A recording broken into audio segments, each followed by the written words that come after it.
السلام علیکم ورحمۃ اللہ وبرکاتہ۔ ناظرین کرام، آج کی بہت ہی اہم ویڈیو ہے۔ یہ حضرت مولانا شیخ مفتی جمال الدین مصباحی حفظہ اللہ تعالی، یہ کسی اہل حدیث مدرسے سے نہیں پڑھے، یہ اہل سنت بریلوی مدرسے سے پڑھے ہیں۔ 2012 میں انہوں نے وہاں سے فراغت حاصل کی اور 2014 میں انہوں نے مفتی کا کورس کیا، تحقیق کا کورس کیا، جامعہ اشرفیہ سے کورس کیا 2014 میں، وہاں سے فراغت حاصل کی اور مفتی بنے۔ لغت العربیہ میں کورس کیا۔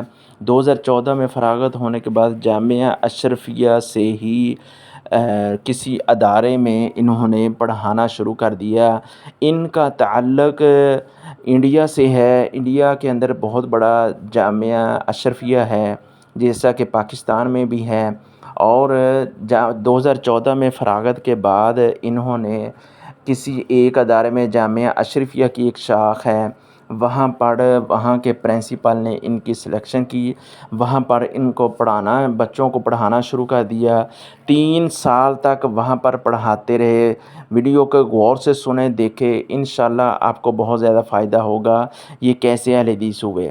وہاں پر 3 سال پڑھاتے رہے شیخ مفتی جمال الدین صاحب۔ وہ کہتے ہیں 3 سال تک میرے پاس نحو کی کتاب آئی، بلاغہ کی کتاب آئی اور فقہ کی کتابیں آئیں۔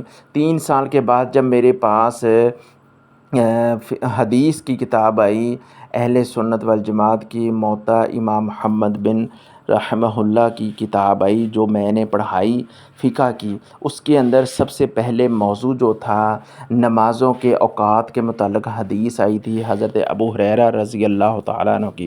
جب میں نے پڑھانی شروع کی، پڑھانے میں جب شروع کی، حدیث کے مقابلے میں اہل سنت بریلوی کا، ساتھ ہی حدیث کے مقابلے میں اختلاف شروع ہو جاتا ہے، نمازوں کے اوقات میں اختلاف شروع ہو جاتا ہے۔ میں نے سوچا اگر یہ حدیث کے شروع میں ہی ان بچوں کے دل و دماغ میں اختلاف بیٹھ جائے گا، یہ حدیث کو نہیں سمجھیں گے، حدیث کی فضیلت کو نہیں سمجھیں گے، میں نے سوچا ایک میں رسالہ تیار کروں جس میں اہل سنت جماعت کے عقائد ہوں، ان کے اختلافات جو ہیں، ان کے مذہب کے اختلافات جو ہیں، وہ ایک جگہ پر اکٹھے کروں اور وہ رسالہ میں نشر کروں، اور جامعہ اشرفیہ کی انتظامیہ سے یا اپنی انتظامیہ سے کہوں، اپنے ادارے کی انتظامیہ سے، کہ یہ سلیبس جو ہے یہ زیادہ سے زیادہ پڑھائیں۔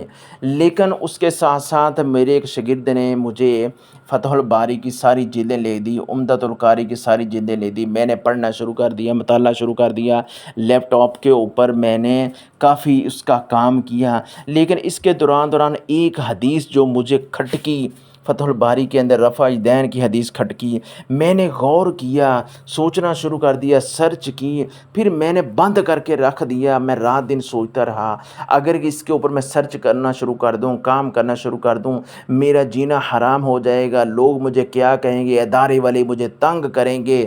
لیکن میں نے کہا کہ میں کبھی نبی پاک کی حدیث کو غلط تو نہیں کر رہا، چھوڑ کر کسی اور مذہب کی طرف تو نہیں جا رہا۔